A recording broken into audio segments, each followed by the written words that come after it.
हरे कृष्णा। तो आप सभी भक्तों का स्वागत है। और आज एक बहुत ही अच्छी खबर है, एक बहुत ही अच्छा समाचार है कि भगवत गीता वीकली का ये आखिरी एपिसोड है। यानी कि इसके बाद अब गीता वीकली का जो है भगवत गीता है, अगर कोई व्यक्ति यहाँ तक सुन ले तो उसने संपूर्ण भगवत गीता के ज्ञान को प्राप्त कर लिया है। तो आज हम भगवत गीता के अंतिम उपदेश 18वें अध्याय के श्लोक संख्या 78 जिसे संजय ने कहा, उसकी चर्चा करके इस गीता वीकली का पूर्ण विराम देंगे और उसके बाद हमारी अगली श्रृंखलाएं प्रारंभ होंगी।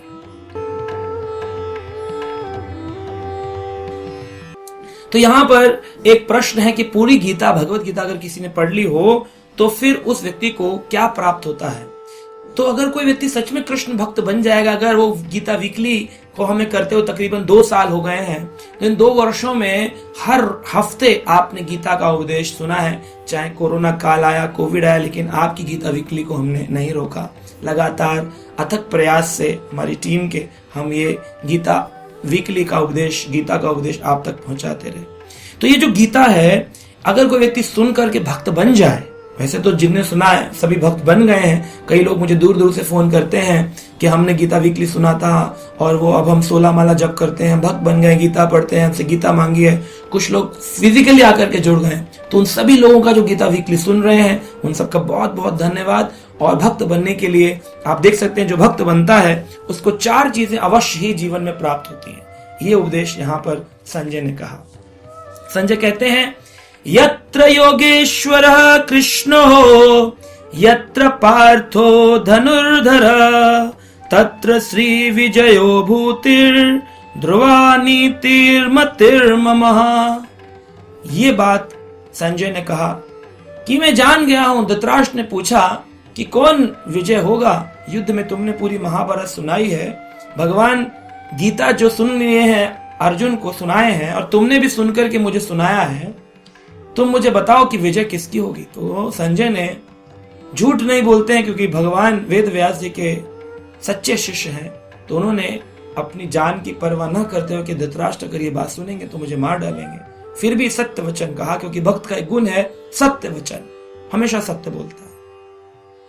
तो संजय ने कहा कि मैं ये देख रहा हूं, यत्र योगेश्वर कृष्णो, जहां पर योगियों के परम योगी कृष्ण हो, यत्र पार्थो धनुर्धरा, और जहां पर अर्जुन जैसे भक्त हों जो कि पूर्ण शरणागति कर देते हैं। अपना ही पुत्र अभिमन्यु मारा गया है, लेकिन कभी उल्टा प्रश्न नहीं किया कि भगवान आपके यहां पर होते हुए ये स्थिति कैसे आ गई, ये नहीं पूछा। छोटी सी प्रॉब्लम आया, हम भगवान को बोलते हैं भगवान तूने मेरे साथ क्या किया। अर्जुन ने कभी नहीं बोला। इसलिए संजय कह रहे हैं कि अगर ऐसा कोई भक्त हो जो भगवान पर कभी संदेह ना करता हो, पूर्ण शरणागति करता हो, और भगवान कृष्ण जहां हो, जिसके जीवन में कृष्ण उपदेश हो, जिसके जीवन में कृष्ण नाम हो, जिसके जीवन में कृष्ण पूजा हो, जिसके घर में कृष्ण विग्रह हो, वो व्यक्ति के जीवन में 4 चीजें अवश्य आएंगी ही आएंगी। क्या? पहली चीज कही श्री, यानी कि ऐश्वर्य, ऑपुलेंस। उसको जीवन में कभी दुख गरीबी नहीं आएगी, ऑपुलेंस आएगा।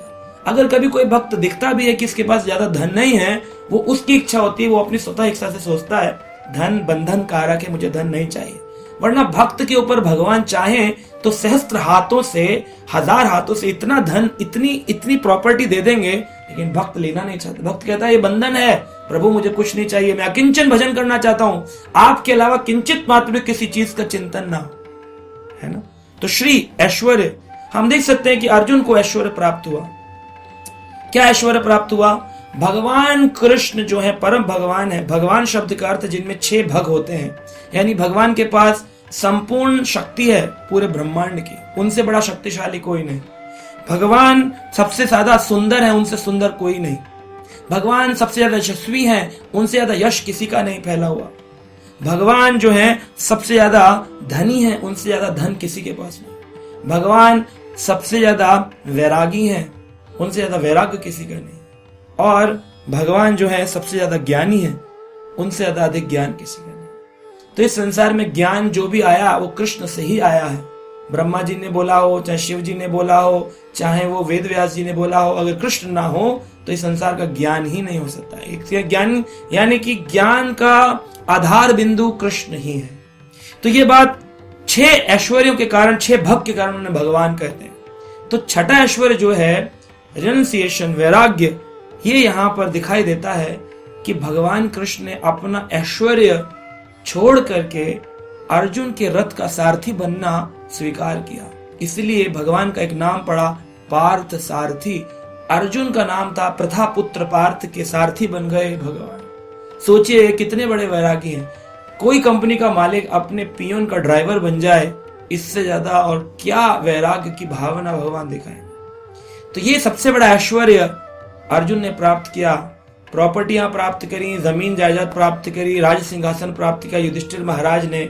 ये सब तो मिला ही मिला, लेकिन सबसे ज्यादा भगवान का श्री, भगवान का एक ऐश्वर्य वैराग्य, उन्होंने उसको अंगीकार कर लिया। भगवान उनके लिए सारथी बने। दूसरा विजय।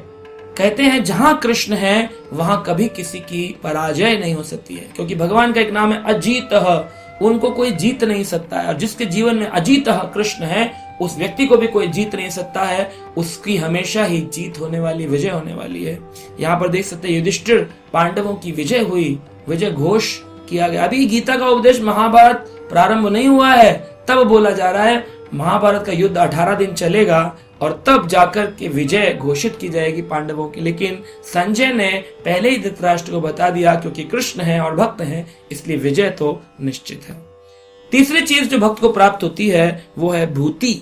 भूति यानी कि विलक्षण शक्तियां। विलक्षण शक्ति मिलती है, एक्स्ट्रा ऑर्डिनरी पावर्स डिवोटी के पास आ जाती हैं। जैसे हम देख सकते हैं प्रहलाद भगवान कृष्ण के इतने सुप्रसिद्ध सुंदर भक्त थे, उनको उनके पिता हिरण्यकश्यप ने हाथियों से कुचलने की कोशिश करी, पहाड़ों से फेंकवाया, उनको पानी के अंदर डुबोने की कोशिश करी, पैर में पत्थर बांधकर सांपों के कुंड में फेंक दिया, जहर पिलाया, लेकिन वो मृत्यु को प्राप्त नहीं हुए, क्योंकि उनको भगवान का नाम उनकी संरक्षण, उनका रक्षा कर रहा था। अवश्य रक्षिबे कृष्ण, भक्त को विश्वास होता है कृष्ण में रक्षा करेंगे। तो भक्त के पास सहनशीलता की एक्स्ट्राऑर्डिनरी पावर आ जाती है। लोग बोलते हैं आप कितना सहन करेंगे, देखने वाले रोने लग जाते हैं। हमारे आचार्य हुए शील हरिदास ठाकुर, मुस्लिम खानदान में जन्म लिए थे, लेकिन चैतन्य महाप्रभु के हरि नाम का जाप करते थे, हरे कृष्ण कृष्ण कृष्ण हरे हरे, हरे राम राम राम हरे हरे। तो मुस्लिम सरकार के राजा ने कहा मैं तुम्हें कोड़े मारूंगा, 22 बाजारों में तुम्हारी पिटाई होगी अगर तुमने ये नाम नहीं छोड़ा, तुम काफिर हो, तुम ये नाम छोड़ दो, भगवान का नाम छोड़ो और तुम हमारी आयतें पढ़ने लग जाओ, कलमा पढ़ने लग जाओ। लेकिन उन्होंने कहा मुझे हरि नाम लेना है, मैं हरि नाम ही लेना चाहता हूं। तो जो सिपाही मार रहे थे कोड़े, वो रोने लग गए। कहा कितनी सहन शक्ति है तुम्हारे अंदर, तुम पिट रहे हो फिर भी भगवान का नाम लेना नहीं छोड़ रहे हो, तुम्हारे अंदर इतना प्रेम है भगवान के नाम से, इतनी आसक्ति है। तो हम देख सकते हैं एक्स्ट्राऑर्डिनरी पावर्स डिवोटी में आती हैं, इसे कहते हैं भूति। भूति यानी कि कुछ विलक्षण शक्तियां भक्त में आ जाती हैं, सहनशीलता, विनम्रता। लोग बोलते हैं जब से आप डिवोटी बन गए आप डिफरेंट लग रहे हैं। हाँ, डिफरेंट होता है क्योंकि उसके अंदर ये शक्तियां आती हैं। भूखा रह सकता है, उसको भूख नहीं लगती है, तपस्या कर लेता है, व्रत आदि रख लेता है, उसको कोई फर्क नहीं पड़ता, फिर भी उत्साही रहता है। लोगों को बोलो एक लंच स्किप करना पड़ेगा, उनको टेंशन हो जाती है। ये भक्त के अंदर विलक्षण शक्तियां। और चौथा जो भक्त प्राप्त करता है वो है नीति। संजय ने कहा नीति यानी मॉरलिटी, मॉरल वैल्यूज। वो हमेशा जो भी काम करेगा उसमें वैल्यूज को प्रायोरिटी देगा। अपने जीवन में कोई भी काम ऐसा नहीं करेगा जो किसी को दुख दे। इसलिए कई बार लोग बोलते हैं अरे आप तो भक्त बन गए, माँ बाप का ख्याल कौन रखेगा, बच्चों का ख्याल कौन रखेगा, आप तो भक्त बन गए। ये मूर्खों के समाज में ये मूर्खों के प्रश्न है, क्योंकि जो व्यक्ति कृष्ण भक्त बनता है वो व्यक्ति सारे समाज की रक्षा करने योग्य बन जाता है। जो डिवोटी बनता है वो बहुत सुंदर तरीके से गरीबों को खाना भी खिलाता है। इस्कॉन के माध्यम से पूरे विश्व में आज भोजन खिलाया जा रहा है, क्योंकि वहां भक्त भक्ति भावना से लोगों को खाना खिलाते हैं, प्रसाद के रूप में वस्त्र दिए जाते हैं लोगों को, आने वाले लोगों को। हम लोगों की मेडिकल केयर कर लेते हैं। एक डिवोटी के अंदर इतनी दैन्यता की भावना होती है, इतनी कंपैशन भावना होती है, इतनी दयालुता की होती भावना कि वो समाज में सबकी सेवा करने के लिए तैयार होता है। तो क्या अपने माता पिता, अपने परिवार की सेवा नहीं करेगा? करता है। लेकिन लोग इस बात को जानते नहीं। उन्हें लगता है अरे माला करने लगा, भक्ति करने लगा, इसका मतलब परिवार तो छोड़ देगा, समाज तो छोड़ देगा। इसलिए 4 चीजें भक्त को अवश्य प्राप्त होती हैं जहां कृष्ण है और शरणागत अर्जुन जैसे भक्त हैं। वो है श्री यानी कि ऑपुलेंस, ऐश्वर्य प्राप्त होता है। विजय यानी कि कभी हारता नहीं है, उसकी जीत होती है। तीसरी भूति और विलक्षण शक्तियां, और चौथी नीति यानी नीति प्राप्त होती है, मॉरल वैल्यूज, मोरालिटी प्राप्त होती है। तो कह सकते हैं, इस स्टेटमेंट को ऐसे बोल सकते हैं, एक समाज सेविक व्यक्ति यानी फिलैंथ्रोपिस्ट जो होता है, समाज सेवक व्यक्ति ही समाज सेवा तो कर सकता है, लेकिन जरूरी नहीं कि वो भक्त हो। लेकिन एक जो भक्त होता है, कृष्ण भक्त होता है, वो ऑटोमेटिकली सबसे बड़ा समाज सेवी होता है, फिलैंथ्रोपिस्ट होता है। तो philanthropist may not be a devotee, but devotee is always a philanthropist. devotee हमेशा ही समाज के लिए सोचता है, समाज को ज्ञान देता है, समाज सेवा करता है, और उससे बड़ी समाज सेवा कोई नहीं है जब हम लोगों को कृष्ण का ज्ञान देते हैं। तो आशा करते हैं आपने हमारे इन सारे एपिसोड्स को पिछले 2 वर्षों में आनंद पूर्वक श्रवण किया होगा, और इसको बार बार सुनिए, समाज को सुनाइए, समाज सेवी बनिए, भगवान के भक्त बनिए, आनंद से अपना जीवन जीजिए। हरे कृष्ण।